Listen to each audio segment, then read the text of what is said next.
Hey, Shalom, Call Allah, Yahweh Bashim Yahushai, Bashim Chakodash, that one of the apostles of Great Millstone, and Shalom to you brothers in the highways and byways, doing the work sincerely and faithfully, and continually fighting the good fight of faith. Lord willing, we are found that number to be delivered. And Shalom to some of you sisters out there who truly trust and believe in the name of Yahweh Bashim Yahushai. May he find you worthy as well to be delivered. All right. So I went to the store yesterday, and as I was walking around looking for stuff, the stores is empty, man. You know, primarily the food shelves. You know, people are driving around with shopping cart, walking around with shopping carts with damn near next to nothing in them. You know?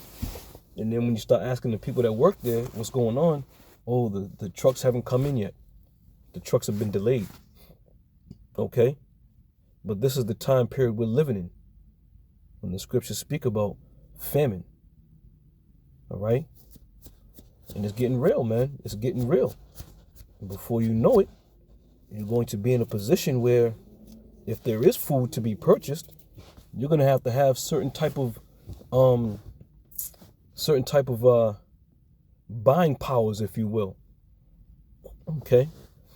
Now, I'm not going to say the name, but you know what I'm talking about. Because even though a famine takes place, there's always going to be somebody in control of the food.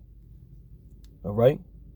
Just like when Joseph was in Egypt, even though there was a famine, there were still people who controlled the food. All right? So that being said, I'm gonna bet that with all that's going on in the world, Esau is gonna put the stronghold on you, put the stranglehold on you, and put people in a very difficult position, man. All right? So from there, I'm going to play a clip. Now, this is from the movie The Road. Now, I don't own the copyrights to this, but it's just a great depiction of how when there's lack of food, the irrational mind does things or puts you in a position to do things that you would normally do. All right? So let's play this first clip here. It may be a little dark, but bear with me.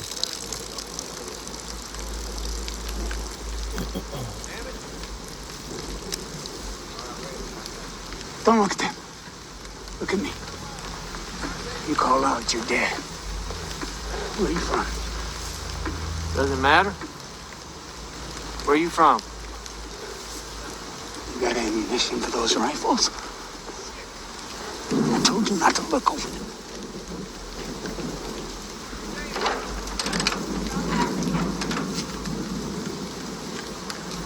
What are you eating? Whatever we can find. All right, so he just asked him, what are you eating? He said, whatever we can find. All right?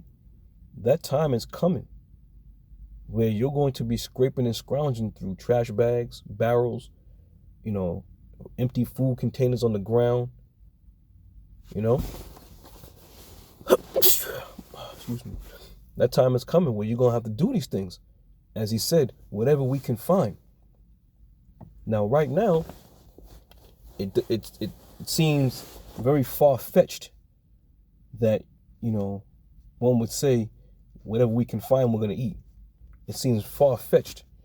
But the people here in Babylon, they've been so tainted with the Babylonian juice, they don't see this happening. They don't see it starting to unfold itself.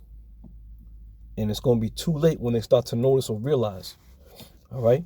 So he said, whatever we can find, indicating what? There's no food. For you to find. Yeah.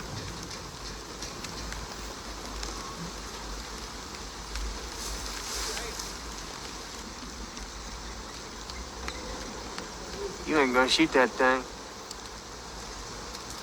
You ain't got but 2 shells. Maybe 1. And now here's a shot. Maybe. But you won't. Because it'll be through your skull and inside your brain before you can hear it. To hear it, you'll need a frontal lobe and things with names like Caligulus and temporal gyrus, and you won't have many more because they'll just be soup. You a doctor. Not anything. You got a hurt man. Be worth your while. You look at him again, I'll shoot you in the head. That boy looks hungry. Why don't y'all come on the truck? Get you something to eat. Ain't no need to be such a hard ass.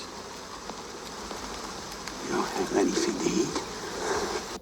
And at this point, you know, as you know, and if you recall the movie, there was cannibalism. They were eating people, man. And it's going to resort right back to that. Now, some of these scriptures I'm going to bring out, you know, these were things that happened unto Israel, but now they're going to be turned upon our enemies. All right? He looked over at that boy and said, he looks hungry. Come get yourself something to eat. Come to the truck. He said, come to the truck. Get yourself something to eat. Come on. Let's go.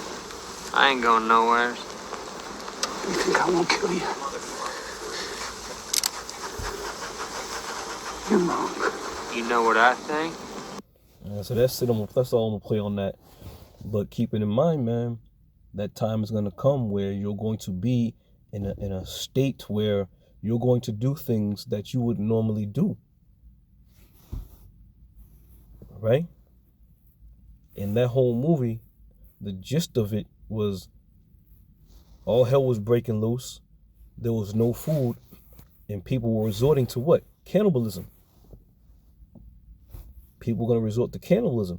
Now, when that time comes, let me see. Let me get this is Jeremiah 19:9.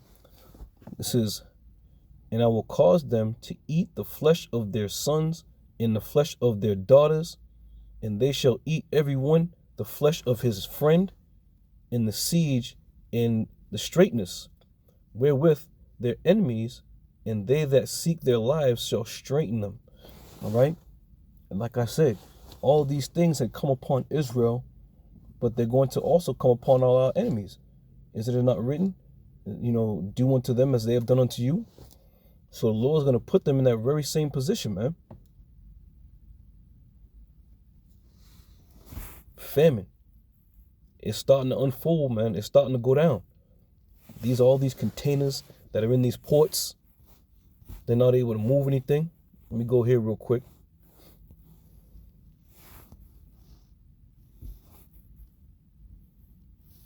Cargo ships are stranded outside of ports in California waiting for their turn to dock. And the longer they idle, the more they are in need of essential.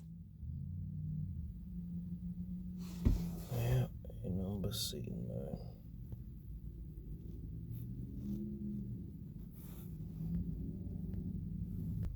Alright, so clearly this shit ain't gonna work right now, but I'm gonna keep it moving. Alright. So as I was saying, all those containers that are in the seas, and they can't get the food out. They're saying there's lack of workers, there's not enough workers to get this and that done, you know. But this is all strategically being set up, man. Prophecy is being fulfilled, and people are unawares that prophecy is being fulfilled. All right.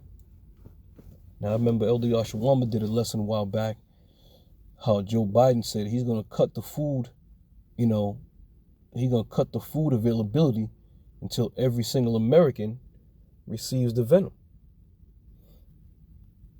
You know, so they're working hard, man. They're working hard and diligently. But the masses don't see it. All right? 2 Ezra 6:22, it says, and suddenly shall the sown places appear unsown. Right. When you find yourself out in the woods with a gun pointed at somebody and they're talking about come get something to eat, or what are you eating? You know, and they say whatever we can find. You had best well known at that point the place is unsown, man. There's nothing you can do to right it. Now it's going to be survival of the fittest. You see? And it says, and the full storehouses shall suddenly be found empty, which is going on right now. People are hoarding food. They're going to these grocery stores and buying shit that they don't usually wouldn't buy, but because there's nothing else to buy, they're buying that.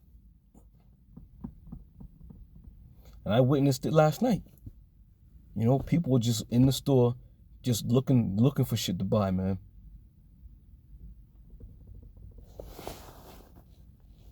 But this place is slowly becoming unsown.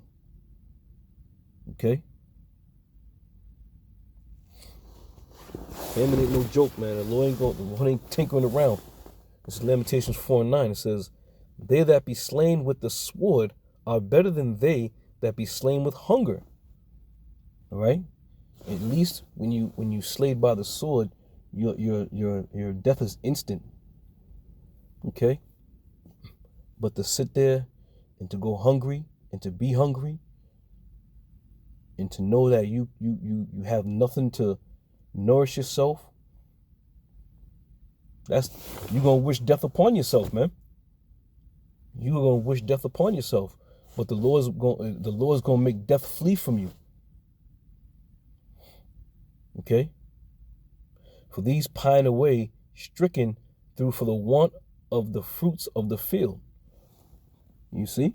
There's going to be nothing out there. There's going to be nothing. You're going to hope and pray that you find something, you know. And what comes to mind is that Venezuela, you know, situation a few years back. And it's probably still going on now. I haven't really did much research on it. But they literally was going through garbage cans, picking shit up off the ground, you know, sucking on old chicken bones. It's not going to mean anything until it comes to a place such as America. Okay? For some reason, this whole mindset of it'll never happen here is beyond me. The Lord is setting this place up for a great fall, man. Babylon the Great. It's going to have a great fall. Okay? But knowing with that being said, all that ability to go to the store, go to the buffet, and you buy all this food at the buffet, you fill your plate up, you sit down, you eat a portion of it, and throw the rest of the shit in the trash. Go back to the buffet, get different, you know, assortment of food, you know. And this is the arrogancy of what goes on here in Babylon. You don't take to heart that food, that very food you're throwing away, can feed somebody, you know, for days. But because this place is so complacent with itself, you don't think twice about that food, man. You don't think twice about that food. That number is a scam. You can take that number. That's a scam number. You don't want to take that number down. Feel free. Okay. Isaiah 51:19. It says, these two things are come unto thee. Who shall be sorry for thee? Desolation and destruction, and the famine, and the sword. By whom shall I comfort thee? All right? And it's coming, man. The Lord's going to send these plagues upon the earth.